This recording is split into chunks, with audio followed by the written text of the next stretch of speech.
Coba lu bayangin skenario ini. Lu mulai joget sejam, 2 jam, lu ngerasa capek dan pengen berhenti. Tapi anehnya badan lu nggak mau dengerin otak lu. Lu terus joget sampai kaki lu berdarah-darah, lu nangis, lu teriak minta tolong. Tiba-tiba tetangga lu ikutan joget juga. Terus satu kampung pun ikutan joget. Siang sampai malam tanpa henti. Sampai akhirnya satu persatu dari kalian jatuh dan meninggal karena serangan jantung di tengah jalan. Kedengeran kayak plot film horor zombie kelas B ya, tapi enggak. Ini kejadian nyata dan ini tercatat rapi dalam dokumen sejarah, medis dan pemerintahan kota. Wabah paling absurd sekaligus paling mematikan yang pernah melanda di Eropa. Kepo nggak? Kepo dong, karena kepo adalah kunci. So ya, gua Maulana di episode ungkap kali ini kita bakal bedah tuntas insiden Dancing Plague alias wabah menari di tahun 1518. Kita akan singkirin teori gaib dulu dan mistis dan ngebongkar kasus ini pakai kacamata medis, sains, dan psikolog. Let's go to the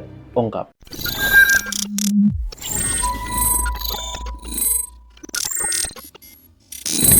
Biar logikanya dapat, kita tarik mundur dulu waktu bulan Juli tahun 1518 di sebuah kota bernama Strasbourg, wilayah Kekaisaran Romawi Suci, sekarang bagian dari Prancis. Semuanya dimulai dari satu ibu-ibu ini bernama Frau Trovea. Satu pagi tanpa alasan yang jelas, si ibu Trovea ini keluar rumah, jalan ke tengah alun-alun kota dan mulai nari. Nggak ada musik, nggak ada hajatan, dia nari gitu aja. Aneh nggak? Awalnya orang-orang ngira dia cuma lagi cari sensasi atau mungkin kurang waras ya. Tapi masalahnya dia nggak berhenti cuy. Serem. Dia nari terus sampai pingsan karena kecapean. Pas sadar, dia bangun.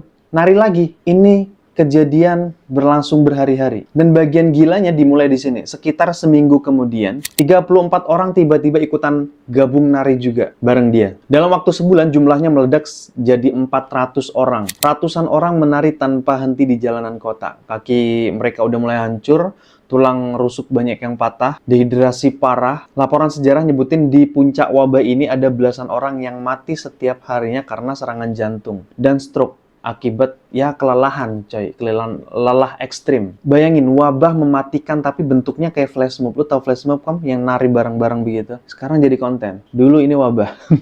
So terus pemerintah kota ngapain dong? Nah, ini bukti nyata kalau kadang birokrasi dan ketidaktahuan itu lebih bahaya daripada wabahnya sendiri. Dewan kota dan para dokter pada masa itu berkumpul. Mereka nyimpulin kalau ini adalah penyakit. Penyakit apa? Penyakit darah panas atau hot blood. Menurut logika medis di abad ke-16 yang masih ngaco, cara nyembuhin penyakit ini adalah dengan membiarkan korbannya nari terus sampai penyakitnya keluar dari badan mereka. Gila dong, capek nggak sih? Jadi bukannya disuruh istirahat atau diikat gitu, pemerintahan kota malah bangunin panggung kayu raksasa di tengah pasar. Nggak cuma itu, mereka literally nyewa musisi juga, pemain trompet, dan penabuh drum profesional buat ngiringin mereka nari siang sampai malam. Logikanya mereka mikir, biar cepet sembuh, kita kasih musik biar mereka nari sepuasnya. What the hell is this? Hasilnya tentu aja makin chaos. Bro, orang-orang sehat ngelihat keramaian malah jadi tersugesti dan akhirnya ikutan masuk ke pusat tarian itu. Solusi pemerintah yang niatnya ngobatin malah berubah jadi bensin yang disiram ke api. Makin membludak. Aneh, tapi serem. Nah, sekarang kita bedah pakai data dan sains modern. Kenapa ratusan orang bisa kehilangan kendali atas badannya sendiri? Nah, sains punya dua jawaban utama dan dua-duanya sangat empiris.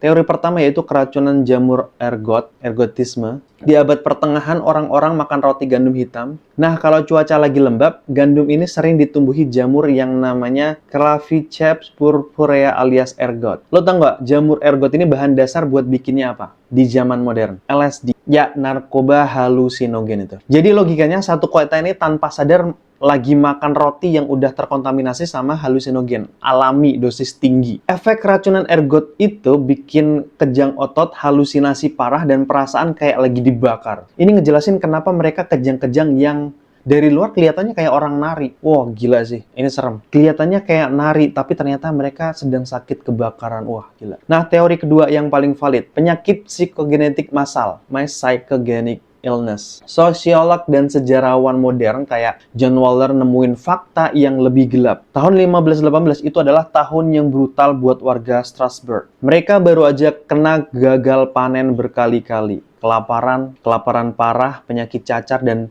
pajak yang mencekik. Tingkat stres dan depresi mereka udah nyentuh level maksimal, coy. Manusia itu punya limitnya nggak sih? Ketika beban mental suatu populasi udah nggak bisa ditahan lagi, otak bisa ngalamin malfungsi kolektif. Mereka masuk ke status trance atau kesurupan massal di bawah alam sadar sebagai bentuk pelarian ekstrim dari penderitaan. Histeria ini menular lewat sugesti psikolog. Lo ngeliat orang nari, otak lo yang udah stres berat, anggap itu sebagai cara melepas beban. Dan akhirnya tubuh lo refleks ikutan juga. Wah, dengar cerita ini kita mungkin gampang mikir kayak, itu kan orang zaman dulu, masih pada bodoh dan percaya tahayul. Come on guys, let's be humble. Kalau kita lihat secara objektif, apakah histeria massal kayak gini bener-bener udah hilang di zaman modern? Mungkin wujudnya bukan joget sampai mati di jalan, tapi coba lihat fenomena cancel culture massal di Twitter, trend challenge TikTok yang bahayain nyawa, atau kasus panik buying tisu toilet waktu awal pandemi kemarin, masker. Itu semua adalah bentuk modifikasi dari penyakit psikogenik massal.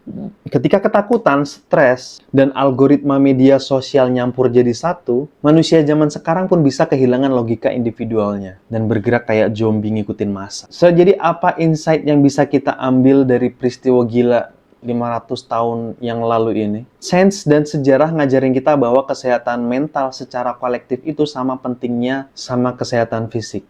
Wabah menari di 1518 adalah bukti empiris bahwa kalau masyarakat ditekan dengan kemiskinan, kelaparan, dan keputusasaan, otak manusia bakal nyari cara sendiri buat rusak mungkin. Buat kita yang hidup di era Gen Z yang serba cepat ini, forward looking-nya adalah kita harus punya filter mental yang kuat. Jangan gampang kesedot sama kepanikan massal di internet.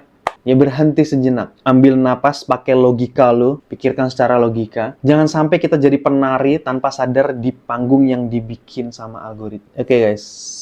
Nah, gue pengen denger opini cerdas lo di bawah nih. Menurut lo apa fenomena zaman now yang paling mirip sama wabah histeria massal kayak cerita tadi? Coba drop komen kalian di kolom komentar. Mari kita diskusi dengan logis dan empiris. So, kalau lo suka sama video-video gue yang ngebongkar sejarah dan ngacak-ngacak logika kayak gini, lo wajib pencet tombol like, comment, subscribe, ya. Nyalain juga loncengnya biar lo nggak ketinggalan konten ungkap dari gue di konten video-video berikut. Share video ini ke teman-teman lo juga yang suka joget-joget di TikTok. Kasih tahu mereka sejarah gelap dari joget massal. So guys, itu aja mungkin dari gue Bulan Maulana. Stay humble dan tetap waras di tengah dunia yang makin gila ini coy. So, thanks a lot for watching. Don't forget to like, comment, and subscribe. See you in the next video and ciao!